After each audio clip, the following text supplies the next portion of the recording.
Hey, what's up? Welcome to my channel. Today, we're going to be talking about what are the strategies for church growth coming up.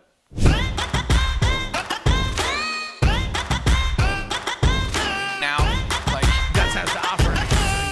Hey, what's up? Welcome back. My name is Abbott, and this is part 2 of a 2-part video on church growth strategies. Now, don't worry if you haven't seen part 1, you can go back and watch it after you see this video. So let's dive in.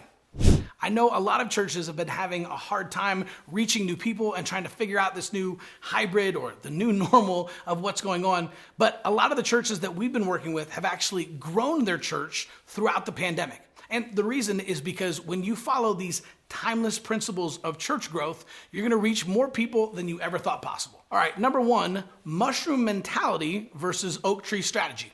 So several years ago, I heard Rick Warren speak at a conference, and he said that it takes God 6 hours to grow a mushroom, but it takes him 60 years to grow an oak tree. Now, a mushroom is here today and gone tomorrow, but an oak tree lasts for generations. Do you want your church to be a mushroom or an oak tree, right? And that really stood out to me because I realized that a lot of the things we'd been doing in my church up to that point were basically mushroom tactics, right? They were, direct mail or knocking on doors, or we were trying to get everybody to invite everybody or everybody to share all of our social media posts, right? But those are all tactics, right? They're things that are here today and gone tomorrow. But the timeless principles are church growth strategies, right? That oak tree strategy are things that are going to be around forever, like ministry or discipleship. As you're striving to reach more people and to grow your church, just remember the difference between mushroom tactics versus oak tree strategy, right? The things like ministry and discipleship are going to live forever. Those are the types of things that we need to dedicate our lives to, our ministries to, and the tactics will come and go, right? And tactics are helpful. There's a lot of different churches that have been able to use Facebook ads or chatbots or technology in order to bring more people into their ministry. But the bottom line is that you have to recognize the difference between tactics and strategy. All right, number 2, if you want to change an industry, you have to change the content they consume. One of my mentors said this a couple of years ago, and it completely changed my world, right? Because the same thing is true for church. See, if we want to change our city, we have to change the content they consume. And so the answer to that isn't just posting on social media or inviting more people to church, right? We have to change the content they consume. So what if we started thinking about the content that we posted on social media as how do we provide more value and how do we do ministry? So, for example, I know of a church of 20 people that used a post that just said, "How can I pray for you?" and was able to generate 1,891 prayer requests in only 5 months. And it resulted in 209 families planning a visit to their church. I know of a church of 40 people who used a similar Facebook strategy using prayer campaign and was able to generate 96 plan your visits in only the first 3 months. Right? And again, think about it. This isn't an invite campaign. They're not going out and putting up a billboard. They're simply doing ministry first and then inviting people to church. So if you want to change your city, you have to change the content they consume. And we need to take a good long look at how we're using social media and technology to do ministry first and then invite people to church. And that leads us to number 3.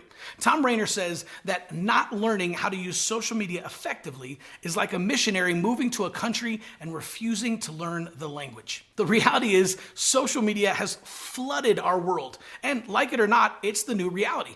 Right? There's 2.7 billion people on Facebook, 1.8 billion log in every single day, and the average person spends 38 minutes per day on Facebook. Right? On Instagram, there's another billion users. And then when you factor in up and coming platforms like TikTok and Twitter and YouTube, right? Social media is just a huge part of our lives now. And so we have to learn how to speak the language of social media effectively if we want to be able to reach our city. I mean, think about it. Facebook by itself has 2.7 billion people.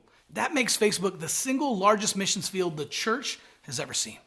All right, so before I get to my last 2 strategies, go ahead and hit the subscribe button and click the bell icon so that you get notified whenever we drop brand new videos. We've got a bunch of new videos on church growth, social media, and technology coming out. I'm super excited for you guys to see them.